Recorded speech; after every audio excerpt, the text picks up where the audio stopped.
avouer. Vous faites des enquêtes, mais vous êtes aussi essayiste, c'est ce que je disais, et vous publiez donc Le devoir d'hospitalité. L'humanité n'est pas assignée à résidence, dites-vous. Éloge de l'accueil, de la désobéissance civique. Est-ce que vous estimez qu'aujourd'hui, au fond, la France n'est plus digne de sa devise liberté, égalité, fraternité ? C'est pas pour moi mon problème. Vous savez, ce manifeste, au fond, est venu d'un article de Mediapart et d'un éditeur qui, en lisant cet article, a dit « il faut en faire un manifeste ». Je souligne que cet éditeur, Bayard, est aussi l'éditeur d'un quotidien, La Croix. C'est un éditeur historiquement chrétien, même s'il publie aussi des ouvrages de laïcs. Sur les questions de migrants. Et qui est très en crainte sur ce qui nous concerne tous. Je pense que c'est une épreuve morale, cette histoire, où là, il n'y a pas de droite et de gauche. Il y a à savoir comment nous avons rendez-vous avec nous-mêmes. J'ai fait ce livre, d'abord, pour protester contre le fait que nos gouvernants actuellement criminalisent un mot, le mot solidarité. Le symbole, c'est Cédric Herrou. Vous savez qu'à l'école... Cédric Herrou, qui est celui qui avait été arrêté, condamné à la prison avec sursis, et à nouveau, parce qu'il est agriculteur et qu'il a accueilli des migrants à la frontière franco-italienne. Exactement. Et Cédric Herrou symbolise pour moi le fait que nous avons rendez-vous avec notre âme. Sauver notre âme. Comme le disent les gens de SOS Méditerranée qui sauvent des gens dans la mer en train de se noyer. C'est vraiment... Je reviens sur ce mot solidarité. Vous savez, il y a la rentrée scolaire demain.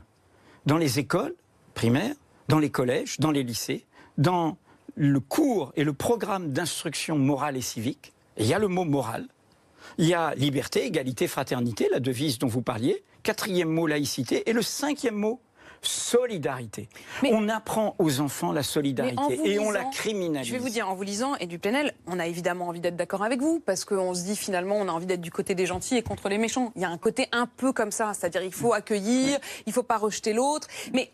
Au final, il n'y a pas de solution. Non, je pense qu'au contraire, ce livre, en citant en plus des chercheurs, dit l'inverse. Vous dites que ces chercheurs doivent être écoutés. Ils disent l'inverse, et ils disent les bisounours ne sont pas du côté que vous croyez. Les irréalistes ne sont pas du côté que vous croyez. Les efficaces ne sont pas du côté... Laissez-moi juste terminer cette démonstration. Elle est importante, car c'est ce que vous venez d'exprimer, c'est le préjugé courant qui actuellement doit se répandre sur Twitter.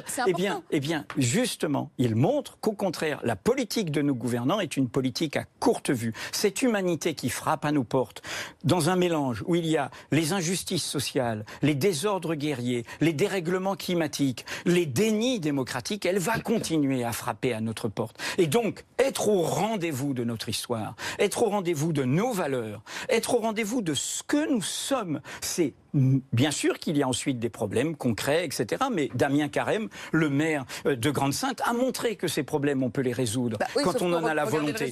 Regardez le résultat. Mais parce qu'il n'a pas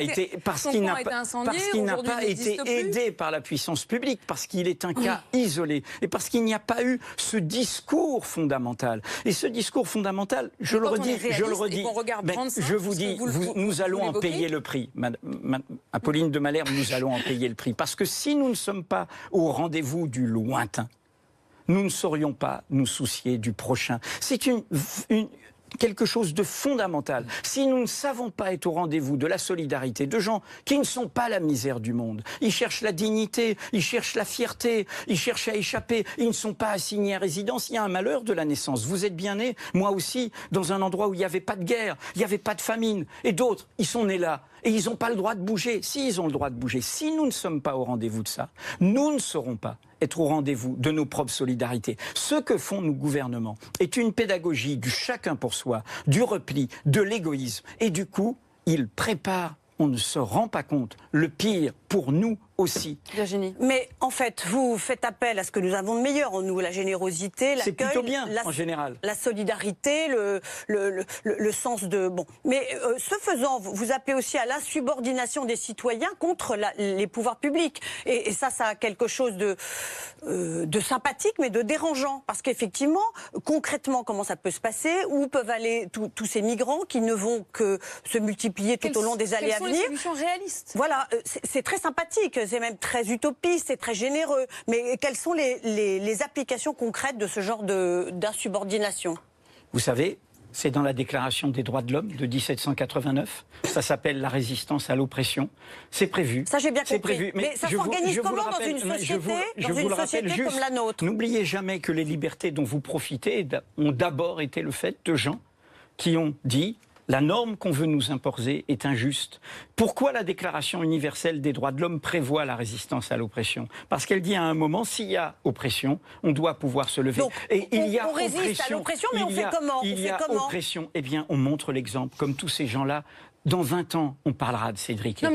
On ne parlera plus de Manuel Valls, on ne parlera plus de l'actuel ministre de l'Intérieur, mais on parlera de ces gens, car ils ont sauvé notre honneur. Comme les premières suffragettes qui violaient la loi pour le droit de vote aux femmes, comme les premières personnes qui ont demandé le droit à l'avortement, pareil pour les droits des femmes, comme d'autres qui ont demandé des libertés principales. Au moment où la loi peut être injuste, la loi peut être ne pas être au rendez-vous des valeurs fondamentales. Vous n'avez toujours pas expliqué comment concrètement on va faire. Comment on va faire concrètement? Mais ils le font. Regardez sur Mediapart, regardez actuellement à Briançon, à Gap, des gens, et qui sont les mêmes gens qui vont aider les sans-abri.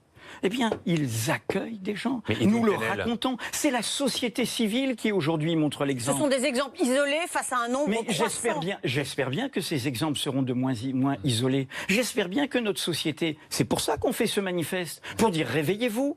Alors justement, pour se réveiller et pour essayer de bien comprendre votre propos, moi j'ai beaucoup aimé lire ce livre, c'est assez court et c'est effectivement étayé historiquement avec des grandes voix, mais pour bien comprendre votre propos, dans sa globalité, vous dites il ne faut pas que les êtres humains soient assignés à résidence du pays où ils sont nés. Est-ce que ça veut dire qu'il y a une liberté d'installation totale? Il doit y avoir une liberté totale et donc pas de frontières? Je cite un grand intellectuel sur toutes ces questions-là, François Gémen, qui est belge d'origine mais qui est ancienne à Sciences Po, qui est une des grandes figures sur ces questions de démographie est liée aux désordres environnementaux.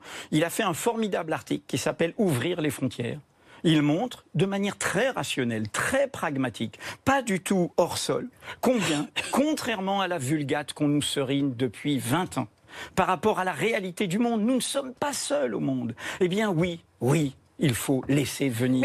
Et il faut s'occuper d'accueillir. Et il faut faire cette pédagogie-là. Madame Merkel a su le faire. Elle en paye peut-être. Elle s'en mord les doigts. Elle a eu ce courage politique. Et je crois qu'elle ne le regrette pas une seconde. Ce genre de discours va à l'encontre de ce que pensent les gens. On a bien vu lors des... Vous êtes les gens? Attendez, on a bien vu lors de la dernière élection présidentielle, les électeurs, ils ont voté massivement pour Marine Le Pen ou Jean-Luc Mélenchon, qui ne prônent pas du tout l'ouverture des frontières. Donc il y a un grand mouvement dans l'opinion qui va à l'encontre exact de ce que vous dites. Il y a toujours un court-termisme. Et un court-termisme d'abord des politiques qui provoquent ce court-termisme. La formule d'Edgar Morin est formidable. Tous ces gens qui prennent les urgences pour l'essentiel en oubliant l'urgence de l'essentiel. Rappelez-vous, il y a 10 ans, sur les désordres climatiques. Qui avait pignon sur rue à l'époque? Un dénommé Claude Allègre, par exemple, qui était un climato-sceptique. Il a fallu 10 ans de mobilisation de la société pour qu'aujourd'hui les gouvernants disent « Regardez, nous, sauf M. Trump, nous sommes pour donc la vous dites lutte. » Ça va forcément à un moment ou à un autre parce que apparaître comme c'est la réalité. Vous croyez que vous allez arrêter vous croyez que vous allez arrêter toute cette jeunesse qui veut de la dignité, ces jeunes Libyens, ces jeunes Guinéens, et qui veulent vivre dignement comme vous et moi. Vous, nous, nos parents, ils ne se sont pas projetés sur le monde. Ils ne se sont pas invités chez les autres. Et ils n'ont pas fait notre richesse ainsi. Et donc nous, aujourd'hui, une fois fortune faite, on dirait « ne venez plus, nous sommes fermés ». Eh bien non.